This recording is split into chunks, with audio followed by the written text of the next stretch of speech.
Residential property investments are very popular among SMSF trustees, but there are many intricacies associated with the acquisition of these types of assets. I have Raymond Hempstead from One Contract Property with me today to discuss this subject further. Welcome, Raymond. Thank you for joining me. G'day, Darren. Thanks for having me on the show today. Well, it's my pleasure, and let's get into it. One of the intricacies that I was talking about or referring to was, and you could call it an impediment if you want, one of them that SMSFs face in terms of residential property investments is the inability to invest in properties with a two-part contract. Can you explain how this two-part contract situation might arise? Yeah, no, it's a good question, Darren. That part of that's actually set out in the SIS Act more for a protection for the superannuation members and their long-term assets, where the SIS Act actually regulates that the super fund has to buy a single acquirable asset, which is a completed home, basically. So where a two-part contract comes in, it is buying a block of land and then buying a build contract and entering a build contract and have the builder actually build that property for you. And the SIS Act doesn't actually see that build contract as an asset. It just sees it as 150,000 individual pieces. So that's the big problem, where people don't have choices across the self-managed supermarket to be able to have total choice of what they can actually invest in. Now, One Contract Property actually has a solution to this predicament, doesn't it, Raymond? And could you talk us through it? We have, thanks, Darren. I'll go back a little bit prior to One Contract Property and I suppose put a scenario of what the self-managed super fund industry was involved in, or what it was like back before One Contract Property.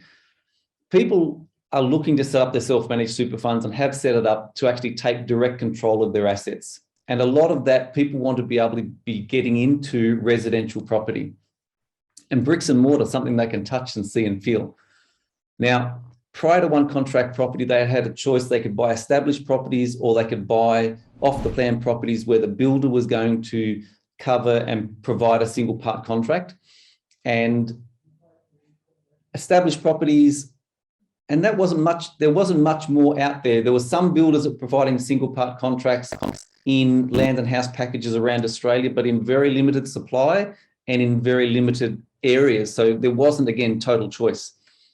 What we've done in opening up the market is recognise that people want to have control. They want to have choice in their super funds. They want to be able to choose what they're investing in, where they're investing it in. So what we've done, we actually turn any two-part contracts, any land and house package, so where you're buying a block of land and then entering into a build contract, we actually take those two contracts and convert them into a single part contract.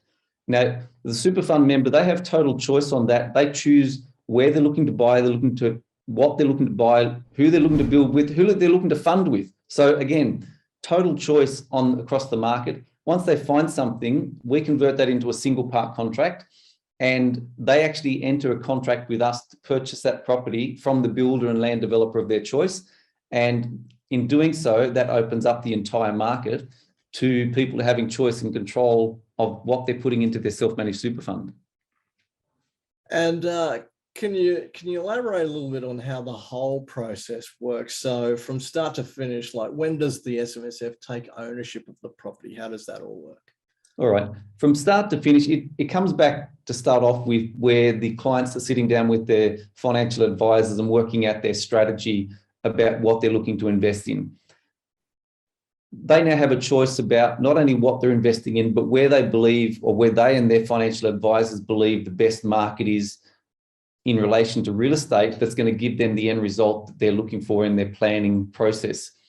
Now, once they've chosen that strategy, then they go into that area and look for what is available in that area. They choose the actual type of property they're buying, whether it's an NDIS property, whether it's co-living, whether it's a dual key, a duplex, a rooming house. The choice is now open-ended to what they can choose. Once they choose that, they choose the builder, they choose the block of land, and they choose who's going to do the long-term funding of it. At that point of time, we get involved in the process and we buy one contract property. Once you've made that choice, one contract property, we actually buy the block of land and we engage the builder to actually do the build process. And so from the builder's point of view, it stays a two-part contract. So the builders love dealing with this because the builders are getting their cash flow all the way through like a normal build.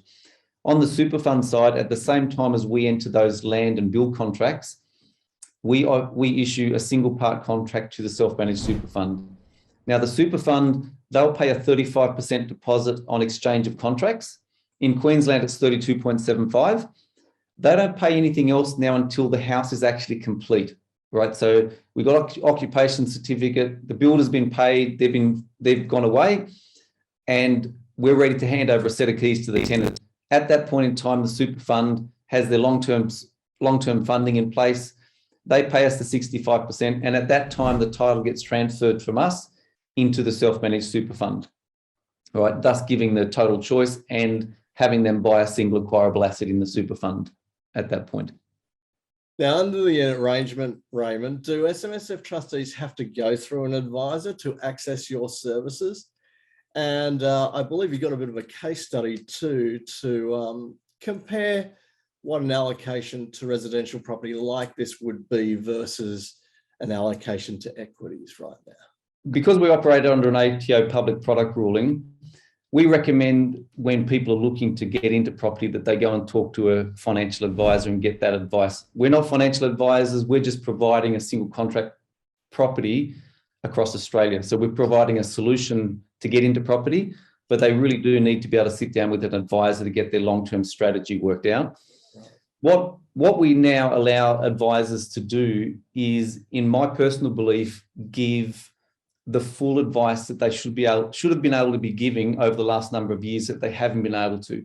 As I said at the start, where before one contract property, getting into residential real estate, it was fairly limited. You did not have 100% choice. And so a lot of advisors out there were hesitant because some of the returns weren't as good as they should have been or could have been had the market been open.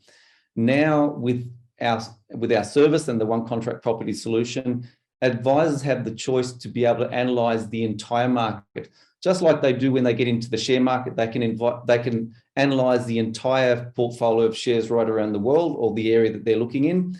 They can now do that right across the Australian share market. They can do that right across the Australian residential market now on every single property.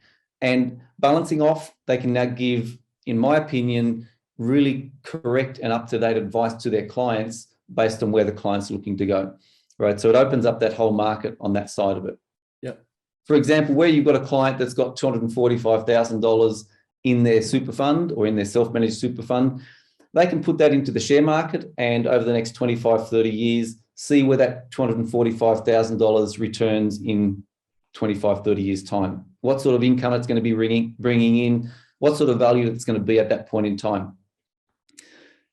As an example, you can take that $245,000 and you can be purchasing a $700,000 bricks and mortar asset inside your self-managed super fund under a 65% LVR loan. And over the next 25, 30 years, your self-managed super fund debt is being paid off by the tenants that are being housed inside that property. Now, if nothing else happens, if the residential real estate market does not go up in the next 30 years, at the end of it, they've still got a $700,000 house that's been fully paid off. Now, if today they get into it and it's a $700 a week rent, if the next 25, 30 years, the rental market doesn't go up 1 cent, at the end of 25, 30 years, they've still got a rental income of $700 a week coming in every week, month after month, year after year, and still having the full asset.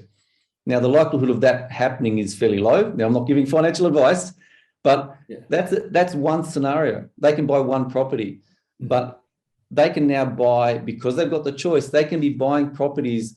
If you look at the NDIS scheme that the government has set up, that is an amazing product that the government's put out there to be able to look after and provide long-term care for the disabled people in our community. But what it also does, it gives an amazing cash flow back into the investors that are doing it. So, for example, where a self-managed super fund purchases an NDIS property, that NDIS property, after management fees from the real estate agent or the SDA provider, that's going to bring them in around $80,000 gross a year, depending on the type of asset. But that $80,000, by the time you've actually paid your mortgage back and paid the other expenses, you're very, very heavily cash flow positive in your self-managed super fund. So you then got the ability to go again in the next couple of years and build up that asset of bricks and mortar inside your super fund by tenants that are actually paying you income coming into your super fund over and above the normal contributions that you're allowed to put in from your wage or from your business. Mhm. Right. So that whole choice now is open to the investors, but also it's open to the advisors to be able to advise their clients how they can get the best return and have the best retirement for their long-term future. Mhm, mhm. All right, Raymond. Well, that was really informative. And I'd just like to thank you again for giving us your time today. Appreciate it, Darren. Thank you very much for taking the time and letting me have a chat with you today. Look forward to talking to you in the future. Yeah, thank you. Thank you.